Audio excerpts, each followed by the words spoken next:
Have you ever wondered where you can find other people who love languages just as much as you?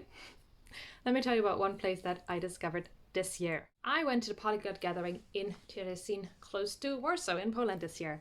And it was my first time, and compared to what I expected, it was actually really amazing. So let me walk you through what it's like to go to a gathering full of polyglots from all over the world. That's it.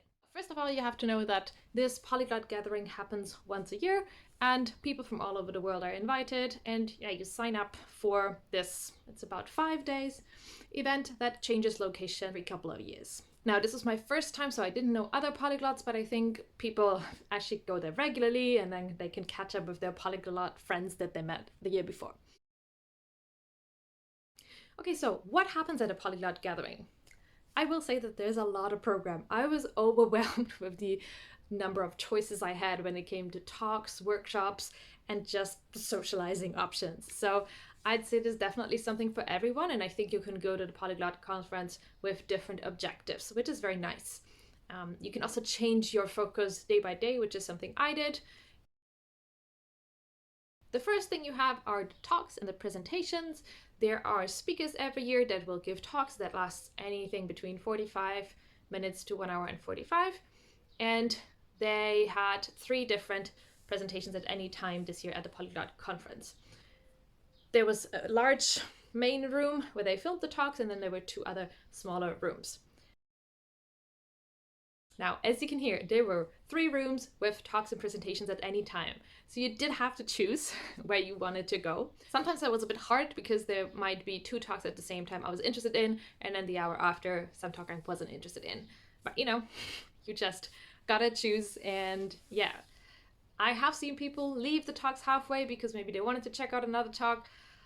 I will say personally, I find it a little bit rude. Though I will also say if there was a talk that was an hour 45 minutes that I didn't enjoy, I would also leave eventually because it would simply be kind of a waste of my time then, and you know, if I wasn't concentrated. But anyway, so you have those talks. Talks were between 9 and 6 p.m. excluding lunch break, so there were plenty of talks to choose from. Then the other thing they had were the so-called language tables. Now, I really love this at the location, and I'm hoping the next location will have something similar. There was a huge garden which had the no English zone. So you were supposed to speak any language but English. And there were some tables that were covered under a roof, and those were the language tables. The language table would mean that within 1 hour, there would be a table for Italian, a table for French, a table for Dutch, where people would come together and speak that language. There were always, I think, 5 to 6 different language tables per hour, and they would also rotate. So in one day, you could practice about 40 something languages. That was amazing. The option to practice the language of your choice was, yeah, just there. So I was able to practice all of my languages. Now, mind you, they happen at the same time as the presentations, so you basically have to factor that into your choice as well. Also, the no English zone is great, or was great, to just relax, lay in the grass, play some games, just chit chat with other people, enjoy the sunshine if it's there. So yes, I'm really hoping the next Polyglot Gathering will have the same setup as it's going to be in a different location. I would say that was probably my favorite part of the conference. Okay, so presentations, talks, and language tables. I want to add, in terms of presentations, they can also be workshops where somebody might teach you another language, so they can be quite interactive. You might have to do a task, you might get paired up with a partner to talk about.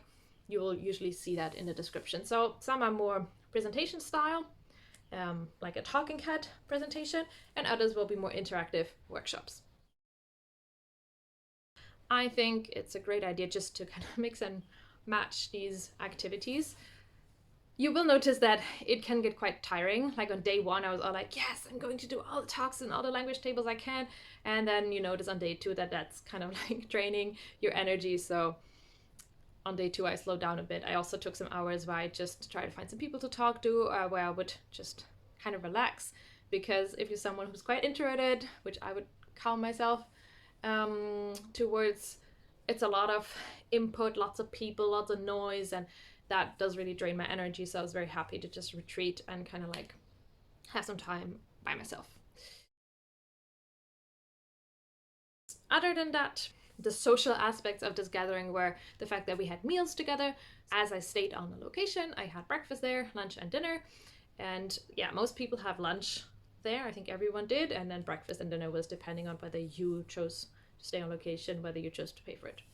And yes, I really liked the meals because basically we had these long tables like a banquet hall. Think of Harry Potter or something. And yeah, I would just take my plate and I would just sit down somewhere randomly and wait whoever would sit across from me, or I would just join someone who was already sitting there. And I was trying to speak to somebody new all the time, also because I didn't know anyone personally. I didn't have anyone to cling on to, be like, hey, be my buddy here, which, you know, is a good and a bad thing. Like sometimes I missed having like a good close friend with me. But on the other hand, I did end up speaking to a lot of people, and also people maybe I wouldn't have approached before. It was great just to talk to whoever would sit across from you and realize like all these interesting things that people had to share. So I really, really love the meals. And, you know, the meals do tend to last quite long. It's not one of those meals where you just sit down, you eat something for 5 minutes and you're done. Like I think people would sit there for 1 or 2 hours and just keep talking, and maybe switch tables and see somebody across the room, walk over there, get some more coffee, like bump into someone. So this is also a very social aspect that I absolutely loved at the gathering. Now to the other social aspects, there was a lot of evening program. There were some multilingual concerts, there was some discos, so there was an international food festival where everyone could bring food from the home country that we tried. There was a sort of exhibition where people could kind of present their art or their products, not even language related, which was interesting because I feel like lots of people are also quite talented in terms of drawing and other things. So yeah, they made sure to have an evening program every night. There was a quiz, like a pub quiz or a quiz that you could do on the phone every night as well, that I thought was really fun, just about languages. And so yeah, you were never bored. There were plenty of things to keep you busy until like midnight at least, and then people would linger and like just chat. So yes, it's a very social event. I will say I was a bit worried about going there because I know myself and I really need a lot of time for myself to like decompress. And many people and events like this, they quickly become too much for me. So I was thinking, oh, 4 days is a long time for me. Normally 1 day already kills me. But I have to say, like, once I figured out how to balance things out, once I decided not to go to all the talks and not to always be around other people and maybe take a nap in the afternoon just to kind of recharge, yeah, once I had that figured out, it became really good. And I think in the future, yes, I would go to Polyglot Gathering thinking, okay, I'm going to go to the talks that I want to do the most, and I will try to factor in my me time a little bit more. And I also want to try and factor in even more socializing with certain people, because I think there are people who solely go there to just hang out and talk to different people, which can also be great. Personally, that scares me a lot still. Like, if it wasn't for the lunch tables or the language tables, I wouldn't really just go up to strangers and talk to them. It's not really my thing. There are many places where you can do that too. Like there's a coffee station where you can go grab coffee. I'm quite shy, so I don't know, like I wish maybe I had talked to people more, but that was always at a moment when I felt like, oh, I it takes a lot for me to be that proactive and social that, yeah, I didn't socialize as much in these events. Okay, what can I say as a final conclusion? Who should go there? I think people who love languages, who want to practice the different languages they speak, who want to get inspired by other people's work and polyglottery, because you will meet many people who speak up to 20 languages. People who want to kind of travel, maybe also to a new country, like maybe you've never traveled to Poland, or I think next time it's in Prague. So this is a great opportunity for you to go to a country you might have never traveled to, because before and after the conference you might hang around the country or the city where it's at.